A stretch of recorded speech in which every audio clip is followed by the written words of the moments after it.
আগামী 21শে জুলাই কলকাতার ধর্মতলায় শহীদ স্মরণে ধর্মতলা চলো সফর করতে শিলিগুড়ি টাউন ব্লক 2 নম্বর দার্জিলিং জেলা মহিলা তৃণমূল কংগ্রেসের পক্ষ থেকে শিলিগুড়িতে এক সুবিশাল শোভাযাত্রার আয়োজন করা হলো। এদিনের শোভাযাত্রায় উপস্থিত ছিলেন দার্জিলিং জেলা তৃণমূল কংগ্রেসের সমতলের সভানেত্রী পাপিয়া ঘোষ, শিলিগুড়ির মেয়র গৌতম দেব ও অন্যান্য তৃণমূল কংগ্রেস কর্মী সমর্থকেরা। এদিন শিলিগুড়ির এই শোভাযাত্রায় তৃণমূল কংগ্রেস কর্মী সমর্থকদের উচ্ছ্বাস ছিল চোখে পড়ার মতো। 21শে জুলাই প্রস্তুতি মিছিল, এমনি এখন ওয়েদারটা যা, সেই ওয়েদারে রেগুলার রাস্তায় নেমে প্রোগ্রাম করা অসুবিধা। মহিলা কংগ্রেস একটা ভালো মিছিল করেছেন, মানুষকে এই ধর্মতলায় যাওয়ার আহ্বান জানি।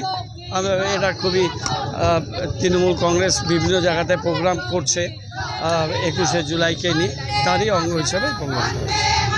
ধর্মতলায় 1993 সালে 21শে জুলাই সচিত্র বস্ত্র মমতা বন্দ্যোপাধ্যায় নেতৃত্বে মহাকারণে চলেছিল।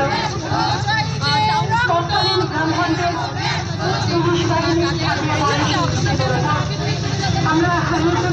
তো আমাদের নেত্রীর ডাকে এবারেও আমরা রেকর্ড সংখ্যক মানুষ সহকর্মীরা দার্জিলিং জেলার সমতল থেকে কলকাতার রাজপথের উদ্দেশ্যে আমরা রওনা হব। 18 তারিখ থেকে আমরা রওনা হচ্ছি। 19 তারিখ অর্থাৎ সকালবেলা 9:40 হলদিবাড়ি সুপারফাস্টে আমাদের অফিসিয়াল ট্রেন, সেদিন আমরা যাচ্ছি। এছাড়াও বিভিন্ন ট্রেনে তিস্তা তোর্ষা থেকে শুরু করে কাঞ্চনকন্যা থেকে শুরু করে আমাদের দার্জিলিং মেল এবং প্রচুর বাস যাচ্ছে। আমাদের অঞ্চল ওয়ার্ডগুলো থেকে প্রচুর বাস আমাদের যাচ্ছে, নিজের ব্যক্তিগত গাড়িতেও অনেকে যাচ্ছে। সব মিলিয়ে প্রায় 10,000 মানুষের একটা জমায়েত। এবং এবারে যে আমাদের সভা, তার আমরা শহীদ তর্পণ তো করবই নেত্রীর সাথে, সেটা রয়েছে, তার সাথে প্রতিবাদ জানানো বিভিন্ন বিষয় নিয়ে, যেটা বিগত দিনে বারংবার যে কেন্দ্রীয় বঞ্চনা রয়েছে সেটা, এবং তার বিরুদ্ধে আমাদের প্রতিবাদ থাকবে।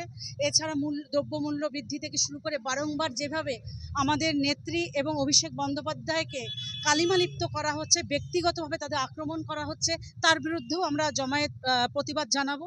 এবং নেত্রী কি নির্দেশ দেন, পথনির্দেশ, সেই মতো আমাদের জেলায় ফিরে আমরা আগামী দিন কাজ করব।